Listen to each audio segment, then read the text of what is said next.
غزه د قحطۍ له مرګوني حالت سره مخ ده. په داسې حال کې چې د وژل شویو فلسطینیانو شمېر له شپېتو واوښت. د غزې د روغتیا وزارت وایي چې د اسرایلي یرغل له پیله تر اوسه لږ تر لږه شپېته فلسطینیان وژل شوي چې زیاتره یې ښځې او ماشومان دي. دا شمېر د سې شنبې په ورځ بشپړ شو او له همدې سره نړیوالو ادارو د یو پراخ بشري ناورین خبرداری ورکړی دی. قحطي، خوارزواکي او د ماشومانو ژوند ته جدي ګواښ. د خوړو خوندیتوب نړیوال سیستم په یو تازه راپور کې ویلي یو پر دریم د غزې وګړي 9 ورځې پرله پسې هیڅ خواړه نه دي خوړلي.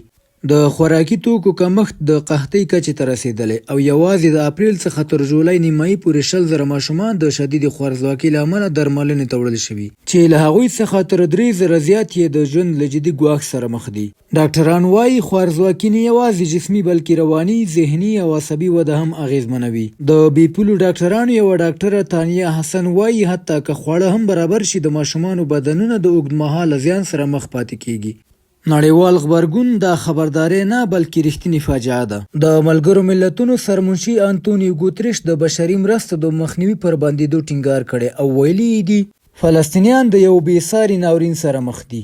دا باید ژر پای ته ورسي. د ملګرو ملتونو د ښځو ادارې مشرې سیما باهوس هم خبرداری ورکړی چې په غزه کې 1 میلیون ښځې او نجونې د ژوند او لوږې ترمنځ د نه منلو وړ انتخاب سره مخ دي. مرستې د اسمان له لارې نه خوندي او نه هم بسیا دي. په داسې حال کې چې ځمکنۍ مرستندویه لارې تړلې دي، بریتانیا او فرانسې له هوا د مرستو غورځولو ته مخه کړې. بریتانیا لومړی هوایي مرسته د سې شنبې په ورځ ترسره کړه چې نږدې 500,000 پاونډ ارزښت لري.